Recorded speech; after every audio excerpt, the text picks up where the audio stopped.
Before election, BJP had literally gone across the state and the town, per se, with fish in their hands.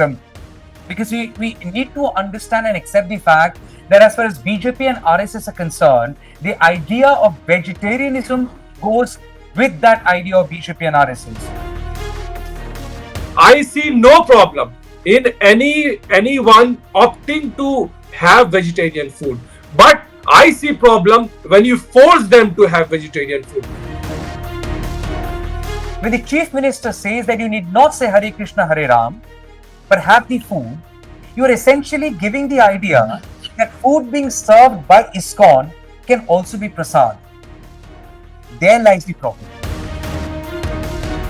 An ideal candidate should have been, the government could have called a tender, could have any business entity, any catering services. Why then exclude Gurudwara?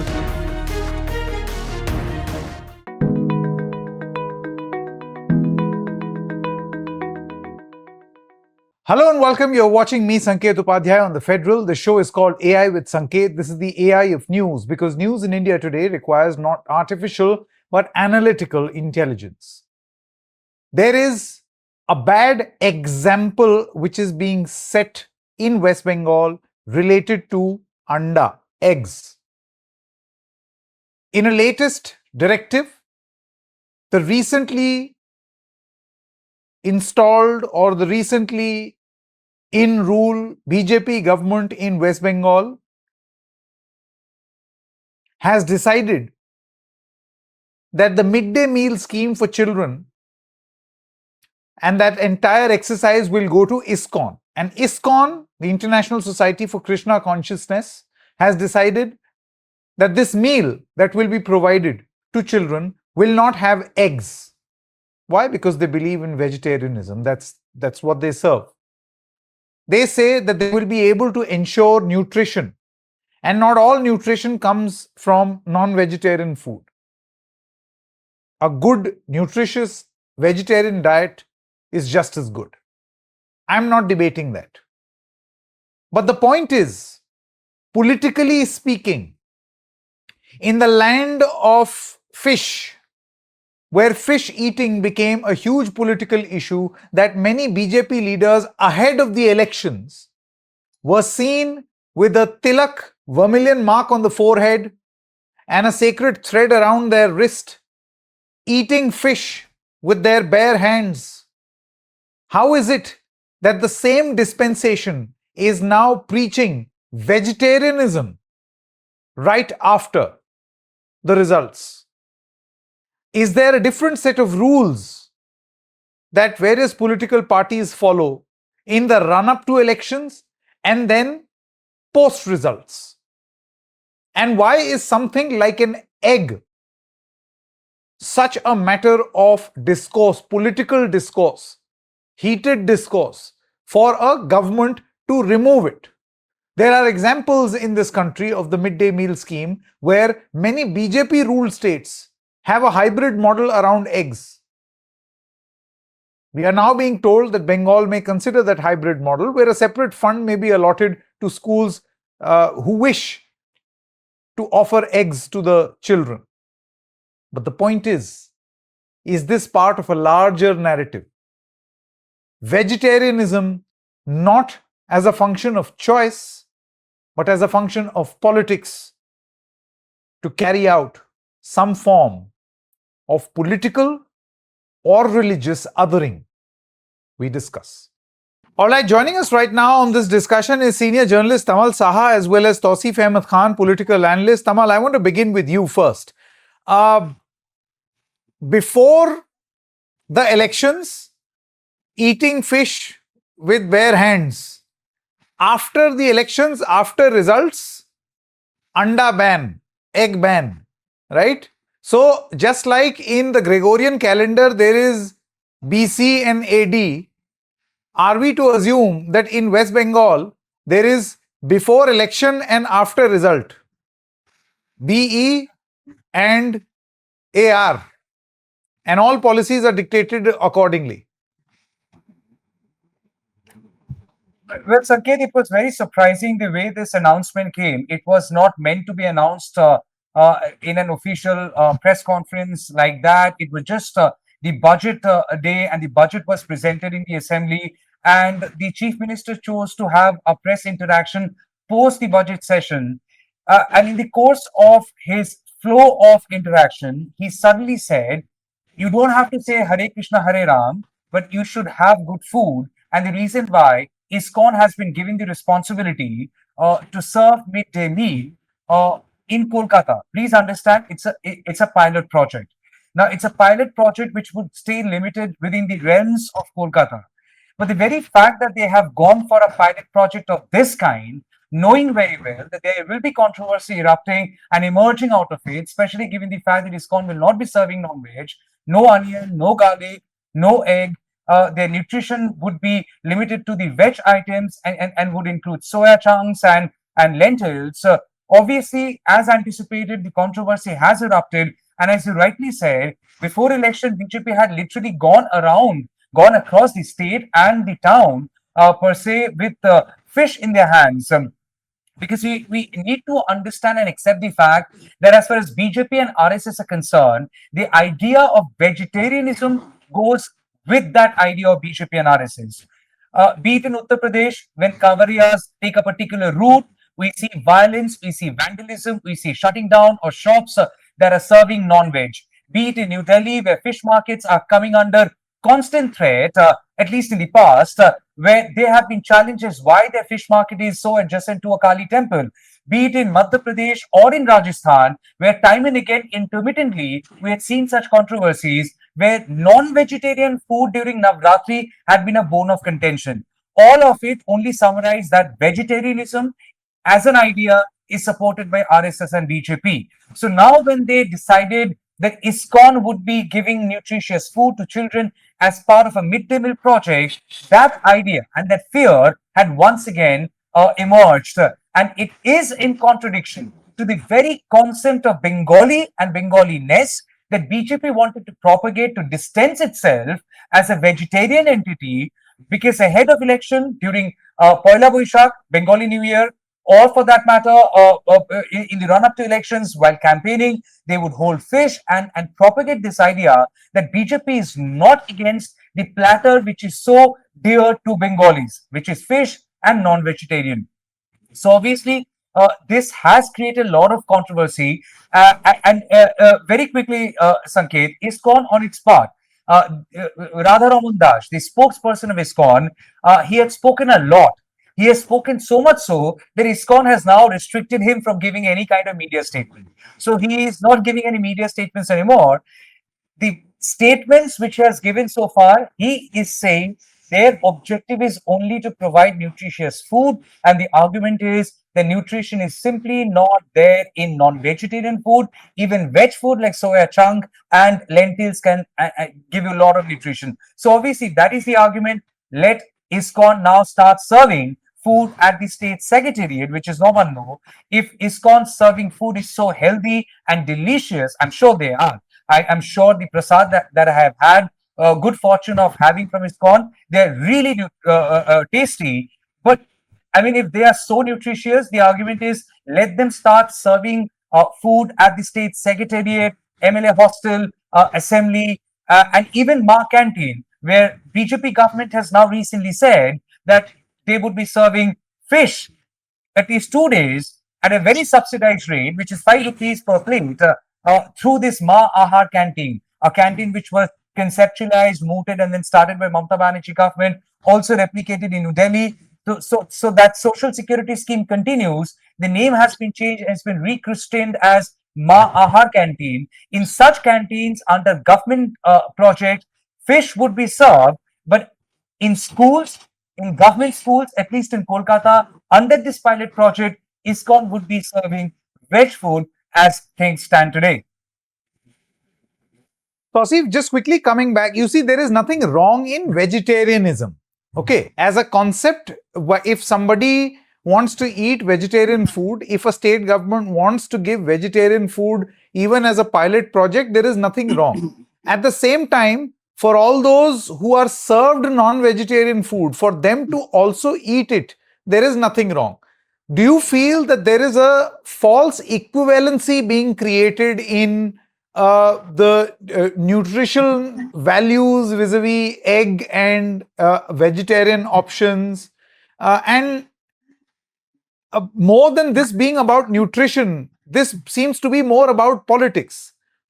As I said, I mean, now I read in the newspaper that the West Bengal government is thinking to follow models in some other BJP ruled states where a certain grant can be issued to specific schools in case they want to distribute eggs as well. Sanket, Touseef. you are right that there is politics in play. What kind of politics? The politics of appeasement that BJP is doing to appease its vote bank. And unfortunately, ISKCON is being made a scapegoat. We all know ISKCON has a strictly vegetarian policy. They maintain in their kitchen only vegetarian food. Therefore, the responsibility is given to ISKCON, knowing fully well that that the eggs have to be eliminated. Now, we cannot deny the nutrition value of the egg. We cannot forget in our childhood days, we heard on the TV, Sunday hoya, Monday rose khao ande. We cannot forget those days how eggs used to be promoted because of its nutritional value. And today, all of a sudden, from the midday meal, the eggs being taken away is nothing but a very petty politics on behalf of BJP, where they're only trying to appease their vote bank and making ISKCON a scapegoat. Now, ISKCON, we all know, is not a political outfit. ISKCON, it's up to them. They can choose to stay out of it, since we all know they cannot serve eggs as part of the menu.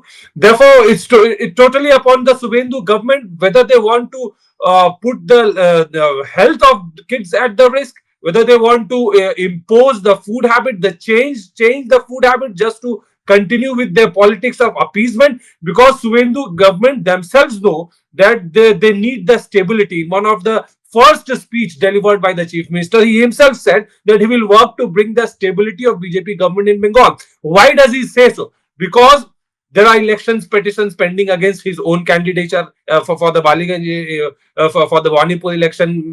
There is widespread news among the people. We all know that how the investigative agencies were used, how forcefully during the counting procedures there are complaints about how the election was conducted and how Mamata Banerjee was made to lose this election. Therefore, in order to appease their vote bank, to continue to get that support from the vote bank, so that there is no pressure built from the RSS on removal of Subhendu Adhikari, he is playing this kind of dirty politics. I see no problem in anyone opting to have vegetarian food, but I see problem when you force them to have vegetarian food, especially when you take away a food item like eggs, which no one can argue about this against the nutritional value of egg, but you're basically trying to force the food habit. When you fought the election holding the fish in your hand, when you promised the people of Bengal that we are not going to change the food habit of the people of Bengal, yet you are taking the first step towards it, exactly opposite the promise that BJP has made before the election. Yeah, just quickly coming back to you, Tamal. You see, do you look at this as just a decision minus politics, or do you look at it as a decision very clearly to implement some sort of a vegetarianism agenda in West Bengal? Because if that were the case, then why is the government contemplating a separate fund for eggs in the same schools? Children who are going to school hoping they would get some food. There are two arguments. Let's not deny the fact that the food which is being served in schools under midday meal, they are not always of best of quality. No matter who says what, in our journalistic experience, when we have gone to schools to do the stories, we have never seen basmati rice being served. Let's be fair. We have never seen that huge quantity of pulao or biryani or chicken risala or mutton kebab, these things are being served. It's a very standard food. 1 or 2 days you have got fish, 1 day chicken, 2 days egg, 1 day soybean. That is how the menu is being decided. And accordingly, the food is being served. We also have to consider the fact that these children who are going to school hoping for food are somewhere being brought to the realms of education by using food as a carrot, which means they are actually from the backward section. Under right to education policy, when the first concept of midday meal was mooted, it was nothing but a sense of encouragement for children to come to school so that they get education. Maybe they would be coming here for food, but at the end of the day, they would learn ABCD, ka kha ga gha. They will learn all of it. So the children getting food is the objective. Children getting vegetarian food or non-vegetarian food is never a choice for the people who are coming from a backward community, right? So for them, the priority is to get food. But when a government alters a decision and chooses to give the entire responsibility to ISKCON, the fear cannot be negated as whether this is a very slow and subtle way for a long-term vision, push the idea of vegetarianism at the early age of schooling. If giving nutritious food to children is the objective, and if ISKCON thinks this is an extension of their philanthropy, then they could have jolly well decided, okay, let the midday meal as being served, the government is spending money, let them continue doing so. The lunch, let it be served by the government. We would take responsibility of the evening supper. That they did not say. Also, Sanket, you have to understand the midday meal, there is a cost attached to it. The government is spending 10 rupees per plate. And we all know in 10 rupees, you cannot get one platter full of biryani, forget biryani, one platter full of a lot of nutritious items. So when ISKCON says, or the ISKCON representative says that Virat Kohli had also turned vegan, Virat Kohli is not having soya chunks alone. Virat Kohli is not having moong dal alone. Virat Kohli is not having fried potatoes alone. Virat Kohli has turned vegan, but he can afford to go for a diet which suits his body and also caters to his nutrition quotient. For children, when you are first considering a plate from a cost point of view and then considering nutrition, you also have to understand what can be served best in those 10 rupees. ISKCON is not doing a free service. Government's allocated money will be going to ISKCON. So if government as it is considering a subsidized rate for midday meal serving, they're literally reducing ISKCON either to a catering service. I'm sorry to say, either they're reducing ISKCON to a catering service or they have another objective which is not visible but very much there, where ISKCON would be fulfilling the vision of vegetarianism. Very articulately put. But Mr. Touseef, I want to come to you now. You see, this entire debate revolves around two words. Of course, three words. Number one, eggs. Number two, nutrition. And number three, ideology. So eggs are being looked at in terms of debate in West Bengal as either a nutrition debate or ideology debate. Do you feel that food, the fourth word, food for children must be only and only judged on the parameter of nutrition and not ideology? You cannot be ideologically inclined towards nutrition. Nutrition should be the top priority. Absolutely. I 100% agree with this, that food should be judged only with the perspective of nutrition value that it contains, and it should be given to the children under the midday value scheme without any rider that, look, there is ISKCON brand under it and you must come and introduce yourself to ISKCON, learn the values of ISKCON and the ideology of ISKCON. So it is very clear to even a class 10 student would understand that by giving this, basically by outsourcing this catering service to ISKCON, government has a hidden agenda. An ideal candidate should have been, government could have called a tender, could have any business entity, any catering services, Why not why then exclude Gurudwara? Gurudwara also distributes food. So many other religious organizations, they also distribute free food. So why not? Why exclude them? Why only keep ISKCON? There are so many questions. Government go into any tendering process? I believe yes, their government has not. Therefore, only the catering service being outsourced by the government to ISKCON is clearly with a hidden agenda, because any catch them young is the theory. The idea Tausif, while you feel that there is a hint of ideological coloring right at a very young age, we must also consider the fact that ISKCON's Akshay Patra Foundation has been distributing meals, and a phenomenal number of meals, for a very, very long time.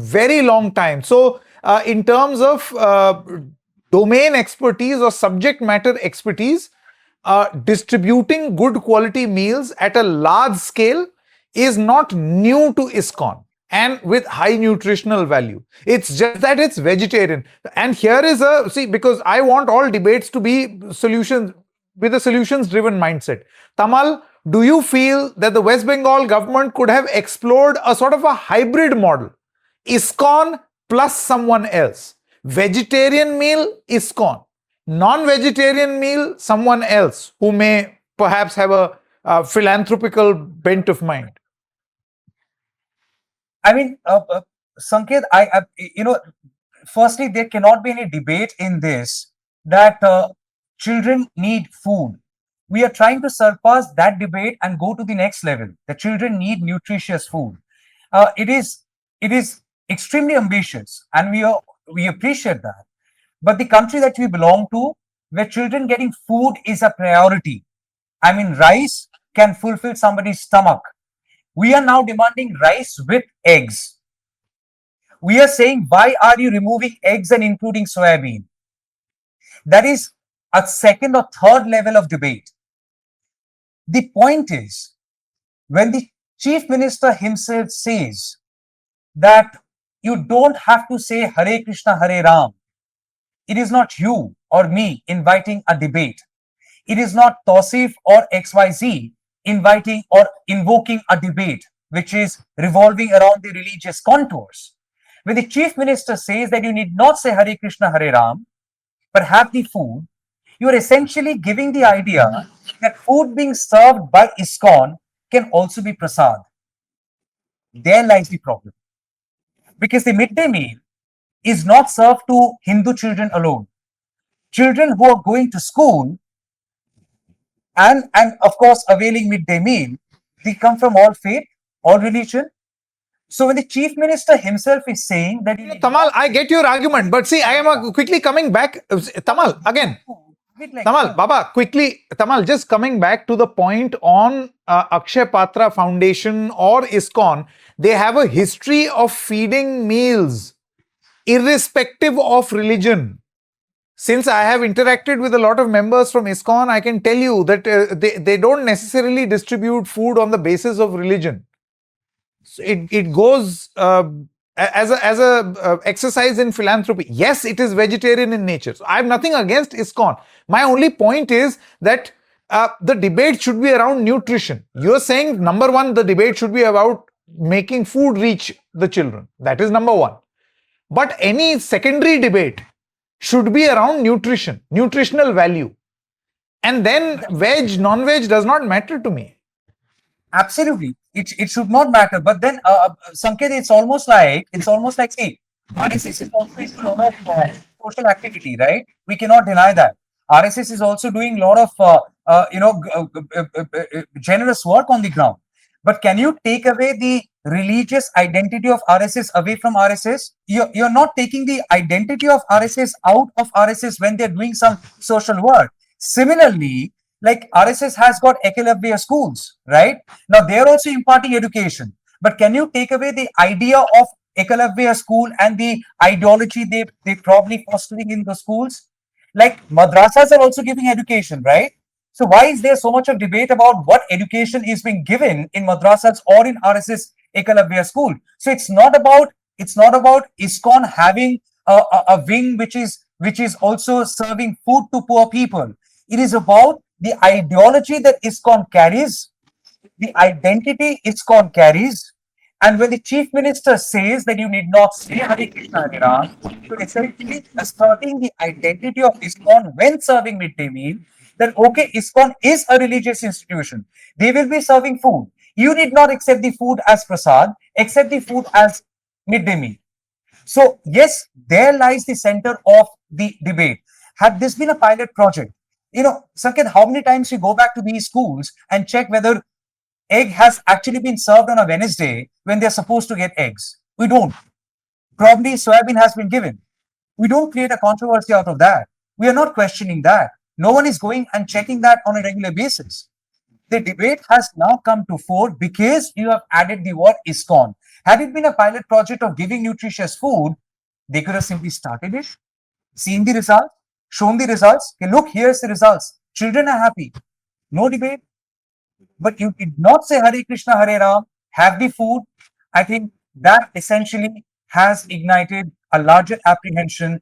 If there is any hidden agenda, why ISKCON? I think I get the point that you're making. Krishna Mission, why not why not a church, why not any other religious institution, why ISKCON alone? Okay, why was ISKCON picked for this pilot project, and will this be extended to other organizations as well? You want people to come in and participate in and take or share responsibility of governance. Sure, that seems to be the big change, where government alone does not want to fulfill this task. It wants other people also to share the burden. But Touseef, I'm again coming back to the main point. The debate has to be around nutritional value. And if nutrition and nutrition alone is the debate, then you can very easily settle the veg and non-veg debate. It becomes secondary. And in that context, do you feel that the government, if it wants to privatize the catering system of midday meal schemes in West Bengal, fine, there'll be more people, there'll be more variety.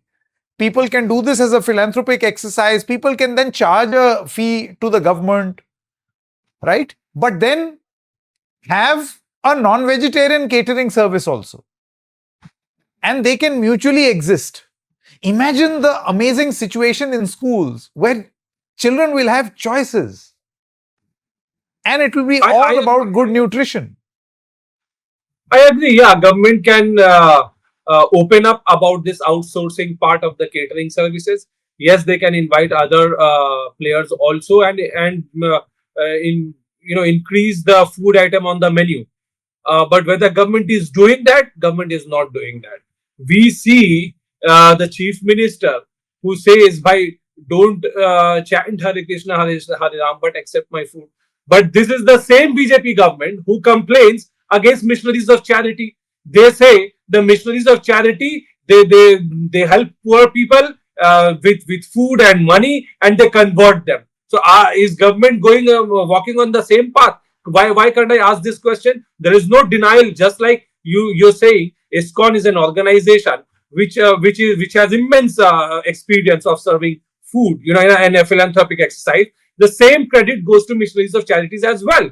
Missionaries of charities has helped people of Calcutta, poor people of Calcutta. Many of the children today who are in the mainstream job, they will have their root to the help provided by them when they were child by the missionaries of charities. So why exclude this? Government has to act in a manner where not are they only unbiased, they are seen to be unbiased. Did government invite any tender? I'm asking a question. I believe government has not.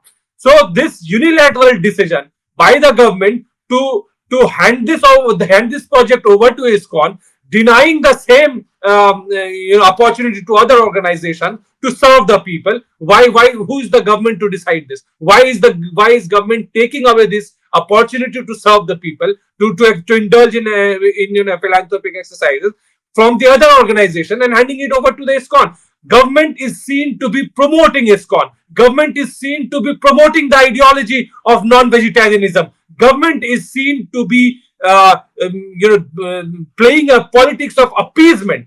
This is an appeasement of the vote bank that Subindu Adhikari, that RSS and BJP thinks that they have created a vote bank in Bengal as plain as that. Sure. Tamal, yeah, before you come in, Tamal, are there any suggestions of affordable options for fish curry or boiled egg or egg curry in West Bengal? Perhaps when I come there next, you can take me too. I mean, you want the suggestions to go to the government? Okay. Yeah, cheap, affordable options. Cheap not in terms of quality, but cheap in terms of cost. I'm sure Dakar Sain is there. I will take you there. And as far as you giving suggestion is concerned, I will definitely pass on the number to you because I am in no mood to go to the jail. Yeah. Yeah, sorry, you were saying. I really want to harp on the point which is very, very significant and you have raised it. It's kind of the final nail. Giving food is government's responsibility, not ISKCON's responsibility. If government wants nutritious food, you can increase your money allocation. You can very well do that. You can decide that I will give you soya chunk, I will give you paneer, I will give you soya milk, I will give you protein bar, I will give you egg, I can give non-veg, veg choice in school, right? Serving food or providing food is government's responsibility. It is like government outsourcing its own responsibility to somebody else. The choice that you make while outsourcing your responsibility reflects your intention. You choose ISKCON. Why? What is the science behind it? You are saying ISKCON is serving nutritious food. Has there been a market study that only ISKCON is serving nutritious food? Or is there any kind of an understanding? Has ISKCON said that I am not going to charge you a single penny? Can governments then go and save money that it has allocated for midday meals? So ISKCON, choice of ISKCON reflects a certain intention. Again, I say, children do deserve food. Second, children deserve nutritious food. Children will never be demanding and say that, when I'm hungry, I only want chicken or mutton. They just need food. It is the government's responsibility to give them nutritious food. We are paying taxes. And that is why we can expect not every child, but children who are dependent on such social security schemes, they are fully treated well. So it is government's responsibility, and that responsibility cannot be passed on to a third party or a fourth party and say that ISKCON would be providing nutritious food. No. ISKCON may provide nutritious food and ISKCON can provide nutritious food. Let ISKCON service be a parallel one. That is how ideally it should be. And let government continue with its scheme of giving food to the little children, and let government improve its own menu.